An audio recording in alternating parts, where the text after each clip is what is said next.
अध्यक्ष मंडल और यहाँ पर मौजूद सभी प्रेमचंद के प्रेमी, साहित्य प्रेमी, आज हमारे लिए वाकई ये बहुत अच्छा दिन है, तारीख़ी दिन है।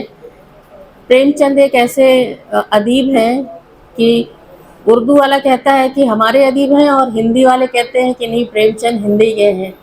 और यहाँ पे जितने भी वक्तागण और अध्यक्ष हैं उसमें सब हिंदी से ही ज़्यादातर ताल्लुक़ रखते हैं। एक उर्दू वाले सर थे भी, तो आज किसी वजह से वो यहाँ मौजूद नहीं है, तो मैं अकेली फ़िलहाल माइक से, बाकी बैठे हैं वो तो उर्दू हिंदी सभी प्रेमी हैं। उर्दू के भी उतने ही शैदाई हैं, उतने ही हिंदी के भी हैं। ये खुशी की बात है। और अदीब की सबसे बड़ी कामयाबी यही है कि वो सारी दीवारें तोड़ करके सबके दिलों में घर बनाए। तो प्रेमचंद ये भी सबक देते हैं कि ज़बान या भाषा कभी भी दीवार नहीं होती है, वो सारी दीवारें लांघ करके और सबको फ़ायदा पहुंचाते हैं।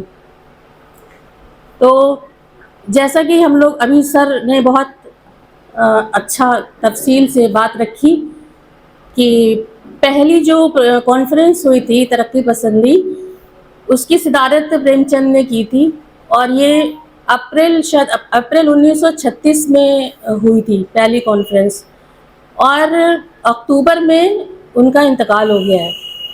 तो यानी अपनी मौत से कुछ महीने पहले उन्होंने जो व्याख्यान दिया, जो प्रगतिशील साहित्य की नींव कह सकते हैं उसको, कि उसी ने ही उन्होंने कहा भी है कि साहित्य मशाल है जो आगे आगे चलती है, राजनीति उसके पीछे चलती है। तो ख़ास बात क्या है कि उन्होंने जो कुछ लिखा है वो उससे पहले लिखा है। तो तरक्की पसंदी को भी उन्होंने रोशनी दी है, यानी कि जो सिलसिला शुरू हुआ है वो उनके लेखन के बाद शुरू हुआ है। ये एक बहुत अहम पहलू है जो प्रेमचंद का हम लोगों को ये समझना चाहिए। अमूमन लोग उन्हें तरक्की पसंद अफसाना निगार कहते हैं, लेकिन जितने भी तरक्की पसंद हैं उन सब ने उनसे रोशनी हासिल की है। ये एक प्रेमचंद का बहुत ही अहम पहलू है। दूसरी बात है कि जो पहला अफसानवी उनका मजमूआ था सोज़े वतन, वो उर्दू में ही आया, और ज़माना प्रेस जो कानपुर में था उस वक्त वो वहाँ पर थे, तो उसमें उनकी कहानियाँ शाया हुई, अफसाने शाया हुए, और दुनिया का सबसे अनमोल रतन और आखिरी तोहफ़ा, और ऐसे 5 अफसाने उसमें शामिल थे जिनमें जो आज़ादी की जद्दोजहद है और हुब्बुल वतनी और अंग्रेज़ों के ख़िलाफ़ जितना भी जज्बा था कि कैसे देश को आज़ाद कराया जाए, वो खौफ था उनके लिखने का कि अंग्रेज़ों ने वो मजमुआ ज़ब्त कर लिया और उसकी कॉपियाँ उनको बुला के बाकायदा कहा गया कि इसे जला दी जाए। तो कुछ कॉपियाँ जला दी गई, लेकिन कुछ प्रेस में जो महफूज थी वो बाद में लोगों तक पहुँची। तो ये उनकी कलम का असर था कि उन्होंने, इतना खौफ था कि हुकूमत बर्दाश्त नहीं कर सकती थी कि कोई ऐसा लिखे जो हमारे ख़िलाफ़ जाए। तो ये जो ताकत है अदीब की, इससे हमें सबक मिलता है कि सच कहना कितना ज़रूरी है और कितना मुश्किल भी है। आप उसके लिए हमेशा तैयार रहिए।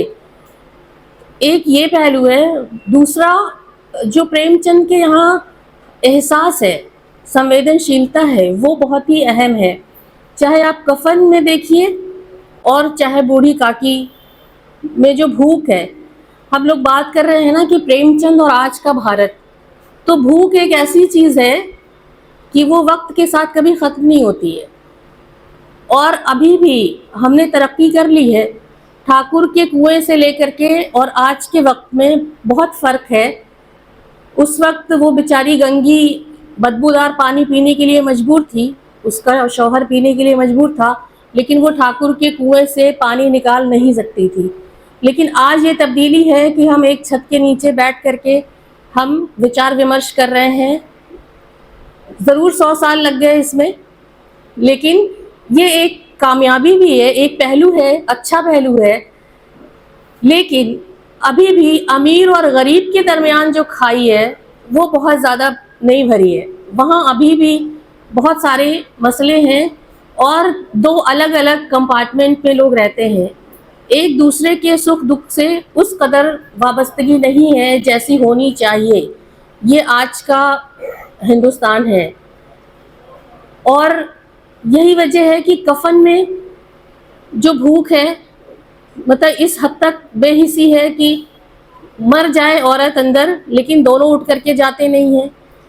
और ऐसे ही बूढ़ी काकी है कि भूख इस कदर है, इतनी ज़्यादा है, और घर में एक औरत जो उपेक्षित है वो बाद में छोड़ा हुआ जूठा पत्तल में जो कुछ बचा है वो खाने को मजबूर होती है। ये कौन सा समाज है? मतलब इसमें बहुत सारे सवाल कायम किए हैं कि परिवार का माहौल कैसा है और हमारा समाज कैसा है, दोनों ही चीज़ें हैं। मतलब ये दोनों, तो ये जो भूख है वो हमेशा उसकी शिद्दत वैसे ही रहती है, आप चाहे कितनी सदियां जो गुजार लीजिए। लेकिन अगर आपका पेट नहीं भरा है तो ये माना जाता है कि इंसान कुछ भी करने पे मजबूर हो जाएगा। उसकी जिम्मेदारी उस इंसान की उस वक्त नहीं होती है, वो एक किस्म की मासूमियत है। तो सबसे ज़्यादा ज़रूरी है कि हम जो बुनियादी चीज़ें हैं उन्हें पूरा करें। और आजकल उस तरह के लोग नहीं हैं जो जद्दोजहद कर रहे हैं।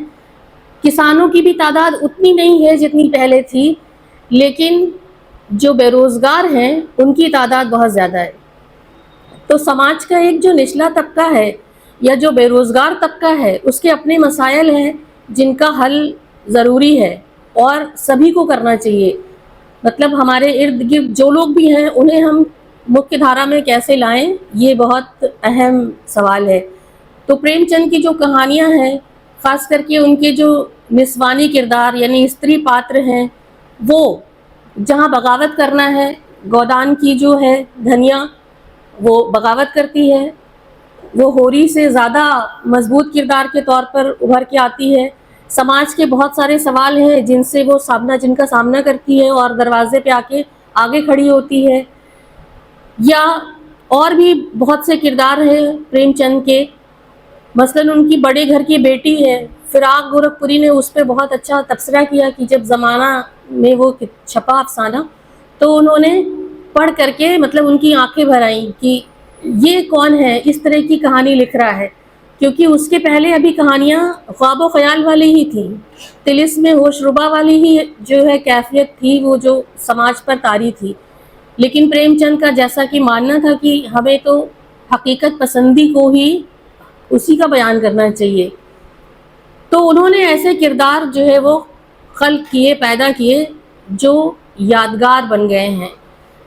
आप उसमें घेसू और माधो को भी देख सकते हैं, और उसकी जो अंदर है बुधिया उसको भी देख सकते हैं।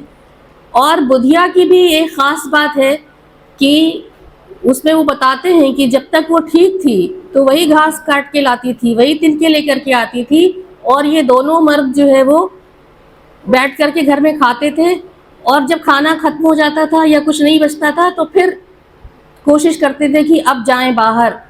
तो औरत वो कमज़ोर है, मतलब एक कमज़ोर तबके से है, निचले तबके से है, गरीब है, लेकिन उसके अंदर जो हौसला है, जो जद्दोजहद है, वो कमाल का है कि जब तक वो ठीक है तब तक वो घर को संभाल रही है। उसने उम्मीद नहीं की कि घेसू जाए या माधो जाए। तो प्रेमचंद की जो औरतें हैं वो अपनी जगह बहुत ही मजबूत हैं और समाज से लड़ने वाली हैं, और उन्होंने इस औरतों की दूसरे मसाइल भी, जैसे कि दूसरी शादी है, इसको भी बहुत शिद्दत से उठाया, और मुश्किल में कैसे औरतों को बड़े आदमी के साथ, बूढ़े आदमी के साथ शादी कर दे रहे हैं, कर्ज नहीं अदा हो रहा है इसलिए किसी के साथ भी कर दे रहे हैं कर्ज अदा करने के चक्कर में। तो इस तरह के जो ये मसाइल हैं ये प्रेमचंद ने बहुत ही शिद्दत से अपनी कहानियों में उठाए हैं, जो आज भी कहीं ना कहीं हमें समाज में दिखते हैं। बहुत तरक्की हम लोगों ने कर ली है। अभी सर बता रहे थे कि उनका सेंटेंस है कि हमें हुस्न का मयार बदलना चाहिए, यानी सौंदर्य के प्रतिमान अब बदलने चाहिए। तो वाकई में बदला है, क्योंकि अब विश्व सुंदरी का जो खिताब है वो ब्लैक को भी मिल रहा है, उन्होंने भी जीता है। तो ये एक अच्छा कदम है कि हम सिर्फ ज़ाहिरी खूबसूरती को ही खूबसूरती नहीं मानते हैं, बल्कि जो ज़िंदगी को मानी दे वो खूबसूरती है, या निराला की जो वो तोड़ती पत्थर। इसीलिए ऐसी कविताएं भी आई हैं कि जो ज़िंदगी को नए मानी देती हैं। और वो कहते हैं कि मेड़ पे बच्चे को सुला के खेत में जो औरत काम कर रही है वो औरत सबसे ज़्यादा खूबसूरत है, यानी वो ज़िंदगी को मानी देने के लिए जद्दोजहद कर रही है। तो प्रेमचंद के यहाँ इस तरह की बहुत सारी चीज़ें थीं। और शहर और गांव का जो तालमेल है, क्योंकि वो शहर आ चुके थे और शहर से कानपुर में और महोबा में उन्होंने कुछ दिन मुलाजमत की, लेकिन वापस आए जब तो गांधी जी के असर से उन्होंने अपनी मुलाजमत तर्क कर दी, छोड़ दी, और बहुत मुश्किल दिन जो है वो गुजारे। लेकिन उन्होंने अपने आदर्शों से कभी भी समझौता नहीं किया और एक ऐसा साहित्य छोड़ गए हैं जो हमारे लिए मशाले राह है। और आज भी हमें इस बात को याद रखना चाहिए कि साहित्य जो है वो राजनीति के लिए मशाल है, ना कि राजनीति साहित्य के लिए मशाल बने। शुक्रिया बहुत बहुत।